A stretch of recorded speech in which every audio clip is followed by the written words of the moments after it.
বিচার না কইরা আল্লাহর কসম তোমরা রাস্তা থেকে ছাড়বা না। জুলাইয়ের সাথে যদি গাদ্দারি করেন আমার বাপেও আমার বাপ না, ঠিক আমার মা আমার মা না, আমার সন্তান আমার সন্তান না। ঠিক জুলাইকে আমরা কোন গাদ্দারের হাতে ছেড়ে দিব না। আমরা শহীদ পরিবারের সাথে ওয়াদা করেছি, কমপক্ষে 20 জন মা আমাদের মাথায় হাত রেখেছে। শহীদ আবু সাইদের মা রেখেছে, শহীদ আব্দুল্লাহ বিন জাহিদের মা আমাদের মাথায় হাত রেখেছে। আমিনের মা পরশু এসে বলেছে, বাবা যতদিন আন্দোলন করবা, 2টা ছেলে আল্লাহ দিছে, একটা শহীদ হইছে আর একটা তোমাদের হাতে দিয়ে দিলাম, ও সকল প্রোগ্রামে আসবে, আমিও আসবো। আমরা ওয়াদা করি। পলাশির যুদ্ধে বাংলার, বিহার, উড়িষ্যার নবাব সিরাজউদ্দৌলার পতনের পেছনে তাদেরই রক্তারি আত্মীয়, কাছের লোক মীর জাফর এবং ঘসিটি বেগমের কারণে বাংলাদেশের পরাজয়ের রচনা শুরু হয়েছিল সেখান থেকে। আসলে আমাদের বাংলাদেশি জাতিতে বিশ্বাসঘাতকতায় রক্তে ঢুকে আছে মনে হয়। আল্লাহ মাফ করুক। মাসুমা হাদি এবং তার ভাই শরীফ উমর, যিনি এখন বার্মিংহাম লন্ডনে ইংল্যান্ডে বসবাস করেন, ভাইয়ের কল্যাণে এদের নাম যেন আল্লাহ না করুক এই মীর জাফর আর ঘসিটি বেগমের সাথে ভবিষ্যতে উচ্চারিত না হয়। কষ্ট লাগবে, কারণ আমাদের হাদির রক্ত এরা। কিন্তু এখন পর্যন্ত তো মানে আমরা এই দুটো নামের সাথেই, অর্থাৎ শরীফ উমর মীর জাফর আর মাসুমা হাদি ঘসিটি বেগম, বাহ বাহ বাহ বাহ। আমরা চাই না, আমরা হাদির রক্তকে অপমান করতে চাই না। যাই হোক, হাদির দ্বিতীয়বার মৃত্যু হলো। আমার কাছে মনে হয় দ্বিতীয়বার না, আসলে হাদিকে যারা মেরেছে তারা তো পুরোপুরি হাদির দেহ মানে দুনিয়া থেকে সরাই দিতে পারছেন, বাট হাদির আদর্শ তো ঠিকই এই জাবেরের মাধ্যমে আগায় যাচ্ছিল। যেটার জন্যে হাদিকে হত্যা করা হইল, সেই উদ্দেশ্য সাকসেসের জন্যে ডেফিনেটলি তারা কন্টিনিউ অ্যাক্টিভ হয়ে আছে। আর সেই অ্যাক্টিভনেসের বহিঃপ্রকাশ হচ্ছে আমাদের ইনকিলাব কালচারাল সেন্টারটাকে ধ্বংসের পথে নিয়ে যাওয়া। আর রক্তের ভাই বোন দিয়া কিন্তু আদর্শ রান করবে না, তারা সেই জায়গাটাই কাজে লাগাইছে।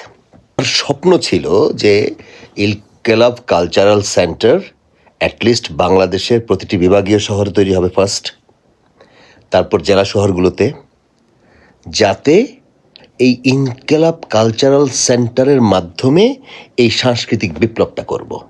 কিন্তু আমাদের চেয়ে শক্তি ওদের অনেক বেশি, আর তাই আমরা পরাজিত হচ্ছি বারবার। তবুও যুদ্ধ তো অসম শক্তির মাধ্যমেই হয়, শক্তি যত কমই হোক, বাট ন্যায় এবং সত্যের পথের জয় হয়ই একটা পর্যায়ে, যদি যুদ্ধটা কন্টিনিউ করা যায়। তো আমাকে যুদ্ধটা কন্টিনিউ করতে হবে।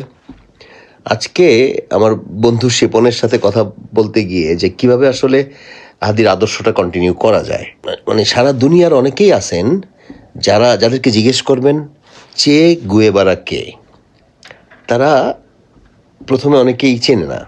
তো যদি আপনি চে গুয়েভারার ছবিটা দেখান, তখন ও হ্যাঁ হ্যাঁ হ্যাঁ চিনি একে বা দেখছি ওকে।